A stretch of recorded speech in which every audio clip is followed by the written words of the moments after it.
Hey founders, this is the SaaS Boss Show, the podcast for SaaS founders in the growth stage who want to get unstuck, build high-performing teams, and get clarity about how to build a profitable startup. Every week, I interview SaaS consultants, coaches, and experts who work with dozens of startups just like yours and share their best strategies to overcome the daily challenges of growing a profitable SaaS. My name is Natalie Luniva, and I'm a growth and leadership coach to SaaS founders.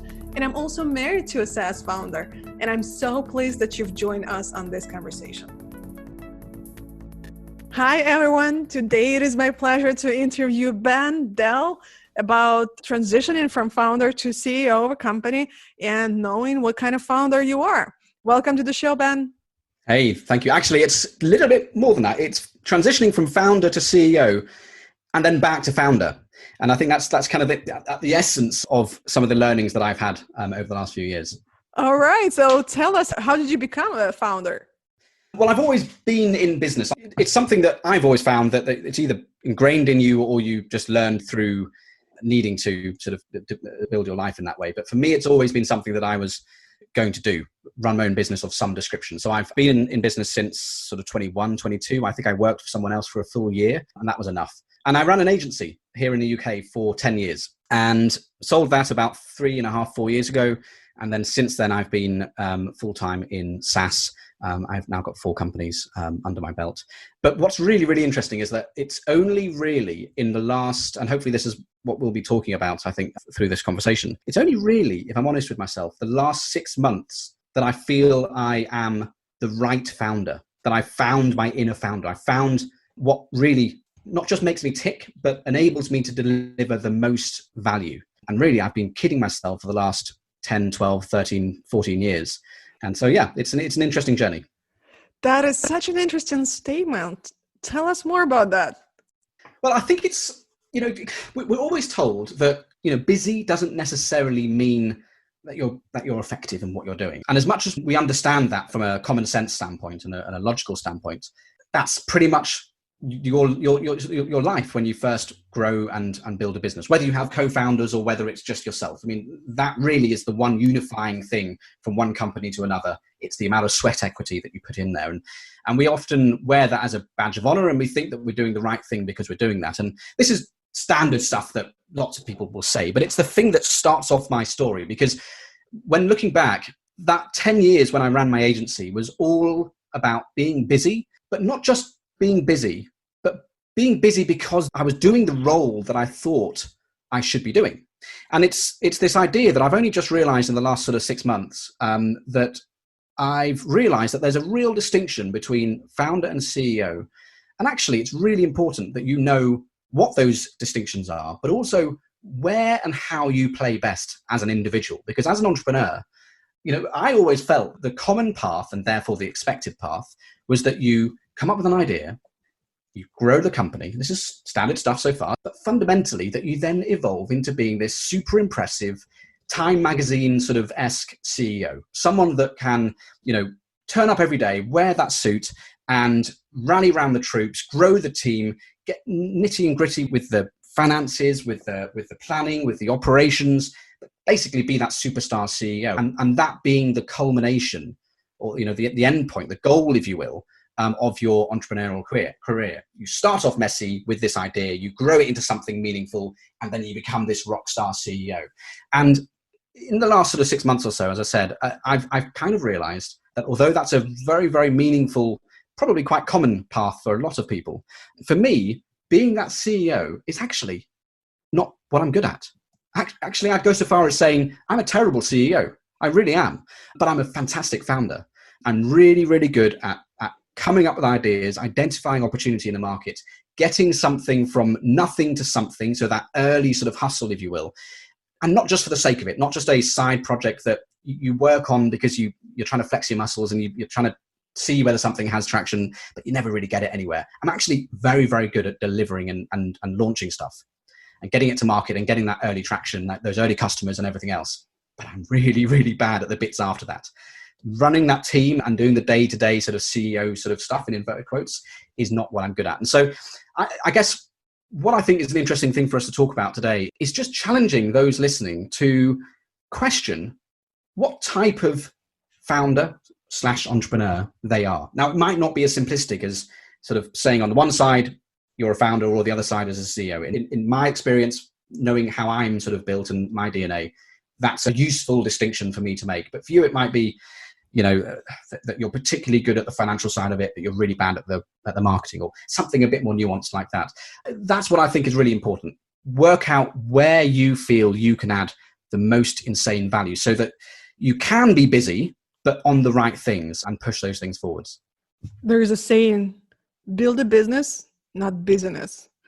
So I love all the things absolutely. That you talked about. But then how do we identify our strength? Because it is so hard. Founders and software engineers, very intelligent, very smart people. And many of them have big ego, right? And so when we talk about, I need to identify where I'm good at, and majority of people say, well, I'm good at multiple things, and I don't want to give this piece of castle, this is my area, I don't want to give it to anyone, right? So how do we first of all identify those strengths and our weaknesses, and how do we learn to let go of things that we're not good at? That's a really, really good question, because I would say that exact thing to people if I were asked that same question in the past. I would say, well, I'm good at everything. That's why I'm here. This is what I'm good at, everything, and I can do it, and I will take on that challenge.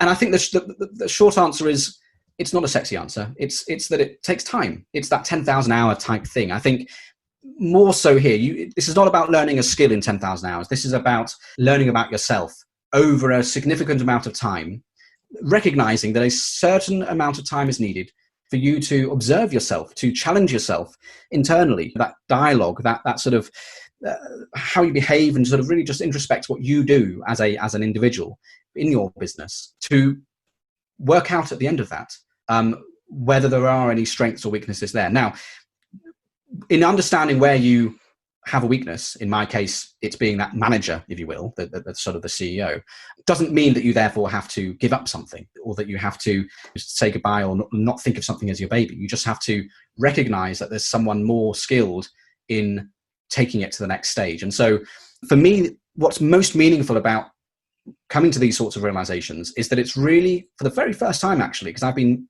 kind of shoot from a hip kind of sort of founder, if you will, for many, many years.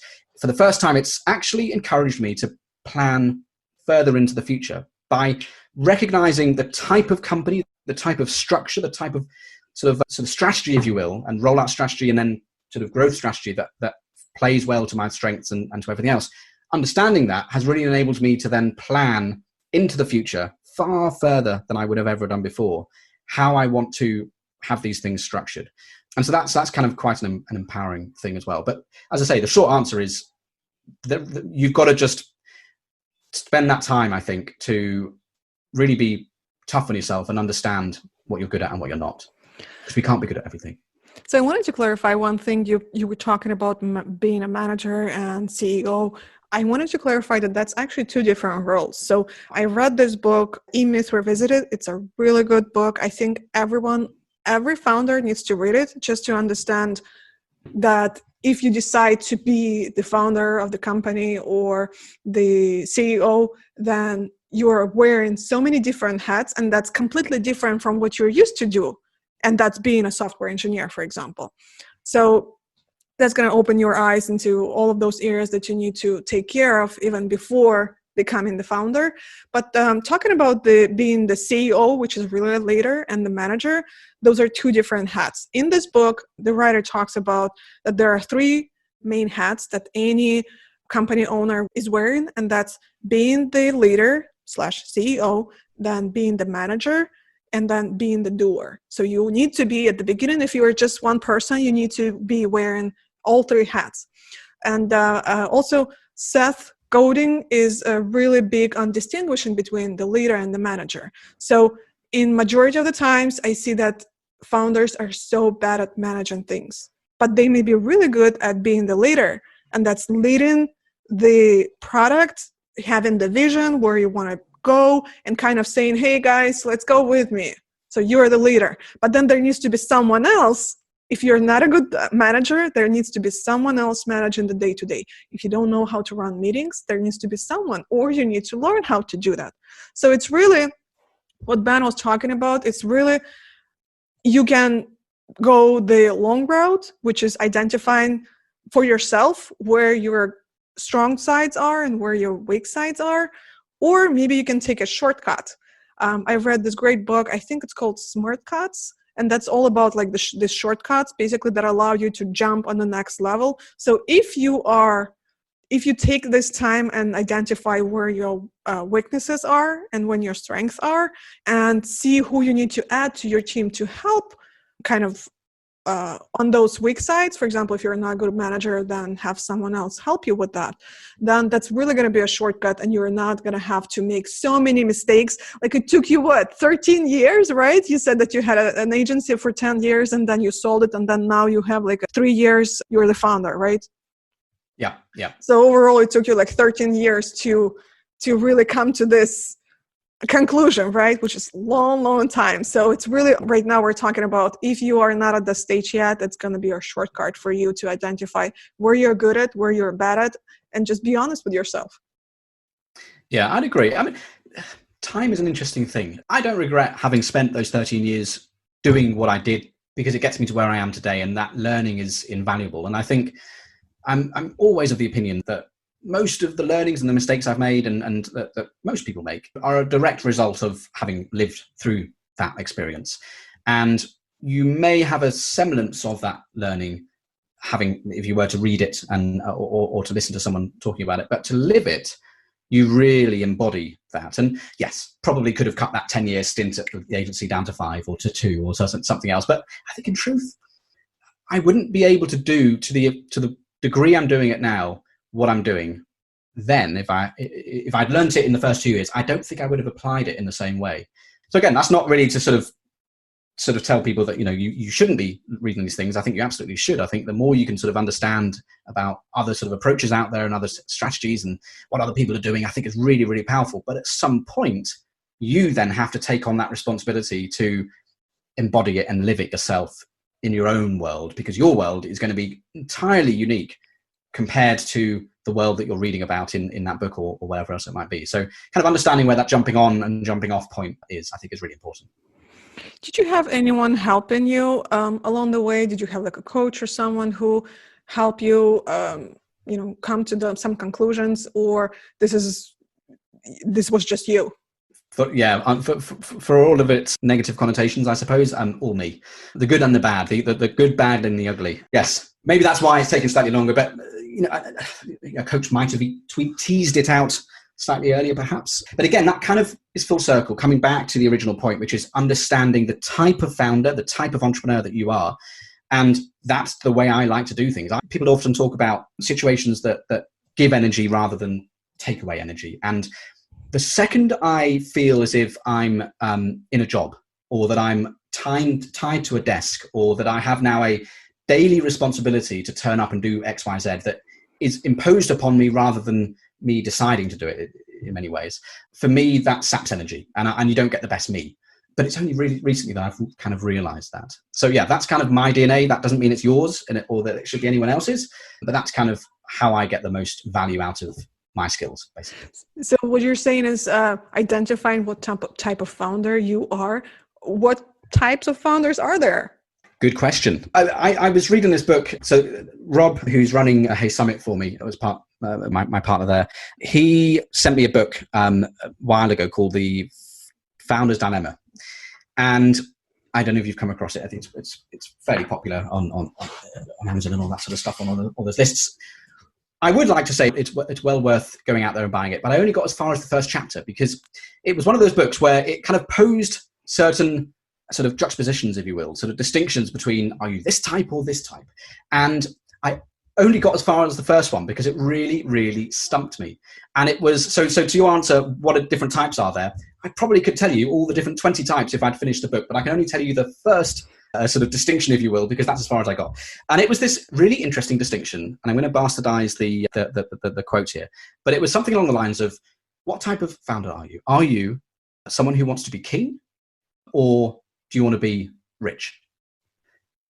The distinction being, do you care more about the piece of the pie, as in the amount of the pie that you own, and being in control of it and having the majority shares, or is that irrelevant in the grand scheme of things because you are just chasing the money and you don't care if it's a 5% stake because you're betting on the future and you think, well, that if you do that, you then that, and you've got a portfolio and diversifying and you're thinking about it in different ways, different sort of parts of the brain, if you will.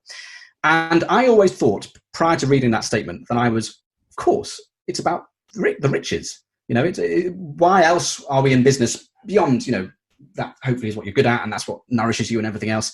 For me, I thought ultimately it's about being richer in life and finding that financial freedom. And yet when I read that, I realized that wasn't the case. Actually, I would actually sacrifice a lot of money in order to remain in charge of my own destiny. Now, that doesn't necessarily mean that I have to have 90% of the company or whatever. It's not necessarily as sort of simplistic as that.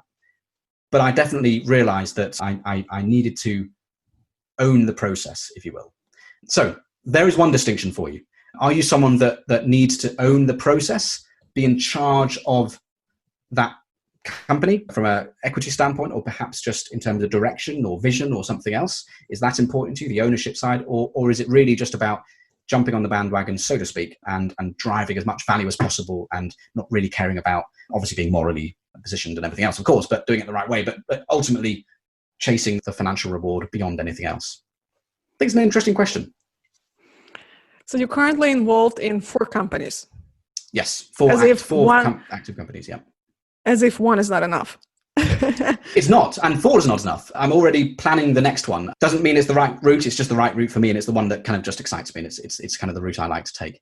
But yeah, and I think this is why, had I have clung on to needing to be or feeling as if I should be that de facto CEO and that guy that sort of turns up and rallies the troops and continues to point the ship in the right direction and grows the company from X to Y or whatever it might be, then clearly having 4 is not sustainable. But having realized that actually that's not where my strengths lie, it's released me in many ways to kind of really rethink about how I grow or build, create, grow, and then establish these companies. And so HeySummit, as an example, is one of the youngest. It's 10 months old. We've got a team of 12 now. Rob, he's the CEO there. And from a day-to-day standpoint, I'm not really involved at all. And that's good because, there are far more capable people now doing a much better job at taking it forwards into its next chapter. And that really allows me, that kind of structural thinking allows me to be a bit more laissez-faire, if you will, with the other companies. Have a few more under my belt at one go. So have you started the company by yourself, HeySummit? Yes. And then you decided that you are not really good at continually pointing the ship in the right direction, and so you've had a co-founder? Or you've hired someone to oversee the operations? Yeah, I mean, so what I generally do is I like to come up with an idea. I like to bring it to that initial point of market. So if you take HeySummit as an example, established the idea, built out the first version of the platform, did all the marketing, the promotion, got the early customers, and got it out to market, and basically established it at that first point. And as it was then starting to take off, realized that actually that's not what I'm here to do. I'm not here to take it beyond this point. And I didn't really want to, if I'm honest. Not for nothing about the company at all. I mean, it's an incredibly exciting company and one that I've got so many ideas about and so many sort of visions for and thoughts about how it can sort of evolve. But just recognizing that it's not really for me to take forward. So I've got other things I need to be doing at this stage. And so at that point, brought in Rob to come in as CEO, and then he's built a team around that. And as I say, we've got a team of, I think, 12 now. That's so interesting when you are able to identify your strength and what you want to do with your life, right? Because so many founders just build those products, and so many founders do have ideas for all of those products. But what happens? They build a product, then they didn't get traction or something, and then they basically are off to their second one because the first one did not work. Maybe because they didn't pour enough energy there, they don't know how to market, they don't want to do cold outreach. So, but you are taking this, almost all of your products have some traction, have sales, and are successful, right? How are you able to, instead of saying, okay, this didn't work, let's go try something else? How are you able to still continue with what needs to happen in order for it to go to the level, at least getting some sales? Well, I think the more I do this, in many ways, the more abstracted I'm getting from the companies earlier on. So launching them 3 years ago, for example, I would be involved for a lot longer day to day in bringing it to that sort of inflection point, if you will. But as that structure starts being built out in a slightly more sophisticated way, if you will, it allows me to not be as involved in it much earlier on. And that is powerful because not only does it allow me to have a portfolio, but it actually allows me to step out of the business. That famous thing that we're always told, don't be in the business, be on the business, or whatever it is. But this is really powerful because it means that I can kind of observe, if you will, from a slightly more vantaged point and make slightly more nuanced decisions about what is needed, to your point, to your question about what is actually needed to get this business to the next step, or indeed, is it failing? Has it seen its success and actually this is its peak and doesn't need to be stepped back? And I think that's often the problem, is that by being so close to a business and so ingrained in it, both emotionally by seeing it as your baby, but also literally by being that sort of acting sort of leader, it can become difficult to let go of a company. And although I can't profess to having solved that, I think probably there are some companies that I should have let go, or that in the future I should let go sooner than later. But it definitely does make it easier, and I'm able to look at things in a slightly different way. At what point do you start looking for someone to hire and help you with a company? This has two answers, because there is the individual company and bringing in a CEO or a team or whomever to run it. But then the other answer is building a team that helps me be a better me at that early stage. Maybe that's not what you're asking, but I think that's an interesting one as well. And that's more future planning for how I'm able to continue doing what I'm doing, but with more impact over time. You want to become more efficient and more effective with the companies that you can spin out, and how you do that and how quickly you do it, and et cetera, et cetera. So I think there is a longer term sort of strategy there to build my own sort of internal team, if you will, that does lots of Ben jobs, if you will, in that early stage. And it gets really, really good at growing and launching new companies. But I think your question probably was more about the stage. When do you realize that actually it's time to bring in someone to take the reins of an individual company? There's no sort of right answer, sorry. I think it's literally, you'll know when, and it should at least be when a small amount of traction has been seen from a revenue standpoint. So whether it's your first couple of $1,000 or a month or 10,000 or something like that, something that shows that, because what you don't want to be doing is bringing in a leader or someone, or a manager or a CEO or an operations manager or whoever.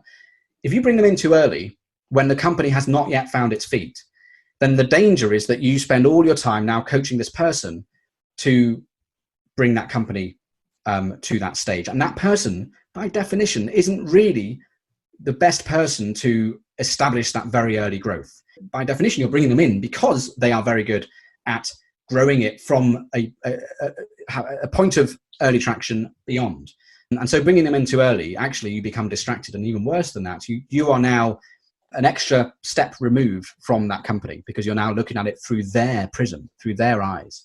And so you actually pivot much more sluggishly and don't really get to where you need to be. So I think it's really important that you don't pull the trigger too early. And so, as I say, with OnboardFlow, that is just me at the moment. So if you hop on support as a customer, it will be me replying. If you see an email newsletter going out on a Friday, that will be me sending it. If there's a bug fix going out, it will be me doing it, and you design me. And that's fine, because it's not at the stage yet where it's able to, or it makes sense for me to bring someone else in to take over the reins. I want to have worked out, first of all, what those main levers are in the business, what's working, what's not, where the real value add is. Have I really worked out the proper sort of direction, if you will, the vision for the company? I want to have really embedded those things in first, to a certain extent, so at least I know about them, and I'm confident about the opportunity ahead before I then invest in bringing someone in to then run it. Can't you take someone from like another team and help you sending out those emails? You could, but again, this is where it's sort of getting into the minutiae of just what's unique to me and about my setup. And the way I've always done these startups is that they are set up completely independent of another. They are separate companies with separate teams, with separate legal sort of status, if you will, company's house numbers, all that sort of stuff, different accountants, different, et cetera, et cetera. And that's really so that they can have that real sort of independence and ability to diverge should they need to. And the downside of that is that, yes, we could technically share team members and we could sort of share their salaries and everything else. But I've intentionally decided from the early stage that no, each team, each company needs its own team focused on that company. And to share them, I think, would be the wrong thing to do. But going to that second answer I gave a second ago, I do think there is value in my particular setup in building an internal team, or if you will, a group level team of maybe just a handful of people that become really expert at that early stage stuff. So, someone who's focused on marketing, someone who's focused on dev, who is able to do exactly what you just described, which is take that early idea to early revenue, and know that when they've taken it that stage, they may carry on involved in that company, but more often than not, they'll probably come back to the group, if you will, and get involved in launching that next business. So you really enjoyed taking this early idea into early revenue, and then once there's early revenue, then you think about giving someone else the reins, right? Yeah, that's quite honestly, that's the fun bit. Like finding out, it's a little bit of a gamble in a way. It's kind of, first of all, it's your neck on the line, because it's always my idea, and maybe in the future I'll invest in other people's ideas, but for now I thrive off my own ideas. I enjoy them. I enjoy that creative process. So that risk reward kind of thing of defining that idea, thinking about the brand sort of connection and how it sits in the marketplace and what that opportunity looks like, building the thing out, planning it out, coming up with the revenue model, working out all those fun little bits, and then seeing whether, speaking to those early customers and seeing whether there's any traction. That for me is insanely fun. It's so much fun, and doesn't mean you necessarily always succeed, but that's the bit that gives me energy. But once you've got those early customers, if I'm being honest, the company doesn't necessarily need me anymore. I'd like to think for my own ego that it perhaps does, and there's always value that I can add. But if I'm truthful, there's now a graph being plotted of my enjoyment and the growth of the company, and mine goes down. So why would I continue to put myself in that position, and for the sake of myself and the company? That's a very interesting thought. I never thought about it, and I think majority of other founders do not think about it this way. They think that I'm the one who built it. I'm the one who needs to kind of reap the benefits of what I've done and what I've grown. The problem is, what I find majority of founders struggle is they usually don't have marketing experience. They don't have sales experience. So yes, they're able to build a product, but then they're not able to take it to the early revenue stage. And this is where majority of founders struggle. So you, on the other hand, when you said that you'd like to hire those little bands who are doing basically the things that you don't need to spend your time on, I thought that you were saying that, okay, sending out those emails campaign or answering those support tickets, those would be the people who would do that for you. But what you're saying is that you have not built the structure yet. So that's why you want, and I completely agree with that you should not hire anyone before you are actually doing those jobs that you're trying to hire for, so that you know what problems they're going to be. You can set up the process for them so that they can do, and then you can identify if there's a problem or no. So what you're saying is that you are hiring those people, but not on the early stage where you have not done this job yet. You do this job first, you identify the problems, you fix all possible issues that can come up, and then once you are kind of easy sailing, this is when you can hire someone and have them do this part of job. Pretty much, yeah. I mean, also as individuals, whatever your stage in life is, wherever you are in business, it is always still an element of managing risk. And there's no greater burden, if you will, on a business than HR expenses and employee expenses and bringing people in. If you do it too early or too late, timing is key. And so for me, it's as much about doing the bits that I enjoy and not the bits that I don't. That's a very simplistic way of looking at it. But it's also just recognizing that if I bring in a team too early, that could really damage you financially and slow you down and prevent the business from actually getting to where it needs to get to. So I'm constantly looking for sort of indicators and signs, if you will, that the company is in the right direction and getting to a stage that then gives me that confidence. Again, coming back to the point about managing risk. When it gets to a certain stage, can then feel as if I'm not really being risky anymore by bringing in that personal team, because I've now proved that it's, at a certain stage. So that's something that drives me as well. But I also want to kind of share this thought with the listeners, because hearing you saying that hiring team too early can damage the team, again, that's talking from your perspective, right? Because you know your strength. Yes. The majority of founders, what I find is that they are their own bottlenecks because they think they can do it themselves and they cannot. So they struggle for like years and years and years, because maybe there is some small revenue, maybe there's like between 3 and 5 and 7K MRR, and it's growing at like 3 to 7%. But that's because you are in a comfortable zone, and it's not like it's not profitable. It's somewhat profitable, but it's not at the level that you want it to be. And so you are being this bottleneck to your own company success, because you cannot do it by yourself. You don't have knowledge doing this yourself. And so you need to kind of think about what's next. And doing all of those jobs by yourself, answering those support tickets, just takes away from this opportunity for you to take a whole 2, 3, 5 days and think about what do you want to do, where this company is going, what do you want to do with the company. I hear founders, when I recommend them taking at least a day off and think about their long-term goal and strategies and where they see themselves in the company, they come back with so many thoughts and ideas that they would not be able to come up with being head down and working on this all the time. I make this distinction between not just understanding the type of founder that you are, but the stage of the business that you are most effective at. And as we've said multiple times now, my focus and hopefully my strengths are in that early sort of stage, that getting to early traction.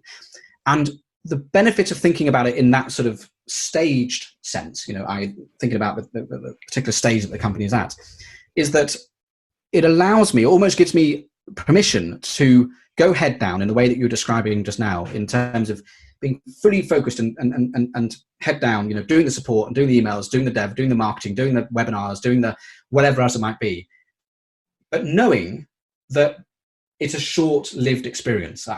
This is not me for 3 years. And then finally, you pull your head out of the sand and you go and you realize you don't have a business anymore, or that you haven't built those repeatable channels or whatever else it might be.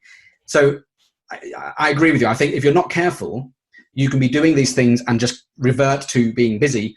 And by the end of it, you really haven't created a growing or sustainable business.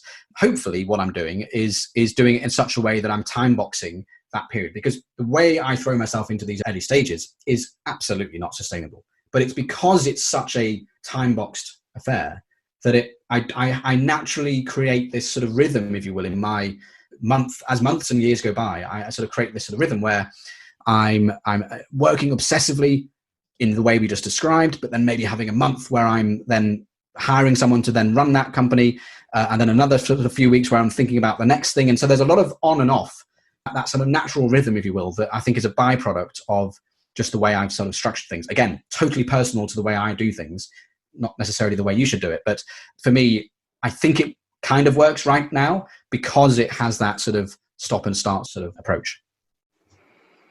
Is there anything else that you want to share with the founders that listeners can find useful? Hopefully there's bits of wisdom from what I've said, because what's about to come out now will not be full of wisdom, I'm sure. I think the thing that I've always felt has done me well is to read and absorb knowledge, but to an extent, and understand that actually the majority of what you should be doing is not reading and absorbing content. It should be doing the stuff. In whatever that means for you and your business and your setup and your skill, your role, whatever it might be. But the more you are living it, doing it, the greater you'll have an appreciation for the knowledge you've then read prior. So, think about it in very simplistic terms. If you want to divide a week and you're reading for 2 hours, you should be doing for the remainder. And it should be for me, it's always something like that. In fact, I very rarely will care to read too much about business strategy or anything else. I guess I'm absorbing it by doing what I'm doing and speaking with who I'm speaking with. And so there's a lot of it going on through osmosis, but I'm very careful about sitting down with a book or a blog post and taking a bit of guidance at gospel, at sort of face value, if you will, and focusing more of my time on doing things and learning and challenging myself on whether what I've done is the right thing. And for me, that's always done me well. What book was most impactful for you? Well, this is an easy one because for me, it's always the ones that inspire and to help ground me and give me ideas and food for thought. And I love pretty much any business biography, because it's that point I made a second ago about far more important to live and to do the thing than to read about the thing. And I think business biographies are sort of typify that really, really powerfully, because you are reading about someone else having lived that thing. They're not literally telling you how to do something. It's down to you as the reader to interpret the lessons that they've learned, the journey that they've had, the path that they've been down. It's down to you to interpret the impact and the meaning behind it, and whether or not you care about the meaning and the lesson learned and everything else. And so it's kind of an open-ended thing. And so I love business biographies, but particularly Carnegie by Peter Crass, I think it is. I love the whole robber baron era with Carnegie, Rockefeller, JP Morgan, those sorts of things. I see some founders are looking for those books that are like short versions of the books. And to me, it was always like you are reading the book and you were talking about those books that are inspire, ground you, gives you some ideas. When you're reading those shortened versions, I think they do not give you the inspiration. They do not give you the ideas. I really, when I read or listen to the books, that's when I'm not necessarily taking this information like from the book to learn, right? But to get some ideas. And I think those shortened versions do not give you those ideas. So that's why I highly encourage, if you're reading a book, do not read a shortened version. Do read the whole book, and not necessarily for the sake of learning, while this is important, but also see what some ideas that can jump into your mind. Yeah, David Cancel, if you listen to Seeking Wisdom, I think it is. I haven't listened to it for a while, I must confess, but he always talks about this notion of idea sex, this idea that when you're consuming content, whether it's just reading biographies or interacting with people, whatever it is, and this knowledge, this stuff is just sort of going in, and it's in your subconscious in many ways, but it's later on that these sort of various different sources of content and ideas kind of meld together and have idea sex. And then you wake up the next morning or you're in the shower, and that's where those bright ideas come from, because you've kind of allowed yourself to, through osmosis, kind of just take on sort of content and ideas and inspiration in different forms. And that's really powerful. Where can listeners know more about you and connect with you?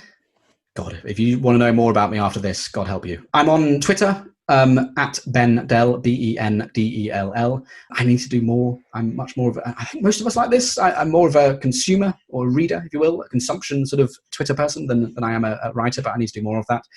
That's pretty much it. But if you head to HeySummit.com or OnboardFlow.com or HelpShelf.com or Missinglettr.com, then you can check out the companies as well. But at Ben Dell is probably a good place. Thank you so much, Ben. This has been such an insightful conversation. Really, I think eye-opening conversation. Thank you so much for that. Pleasure. Thanks for having me on. And that's it for this episode. For those tech founders who have a remote team, I have a question.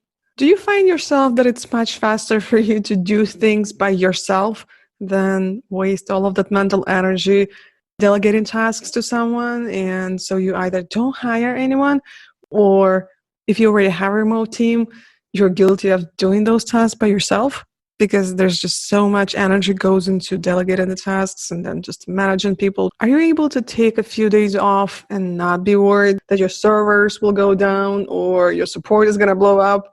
What if you could work on more strategic, important things and let your team fix the bugs? If you only started building your team in the last couple of years, I guarantee that you are making lots of mistakes that hinder your growth without even realizing that. Oftentimes, you, the founder, may end up being the bottleneck to your team's success. That is definitely hard to swallow, but it's true. But also look on the bright side, this is also the easiest problem for you to fix, because you are in control of how to fix it. I'll be launching soon a program that will help tech founders improve your team performance, and as a result, remove the roadblocks to scaling your SaaS just by improving your operations and team dynamic. This is really the shortcut. To be notified when it's live, go to my website, natalieluniva.com/team. natalieluniva.com/team.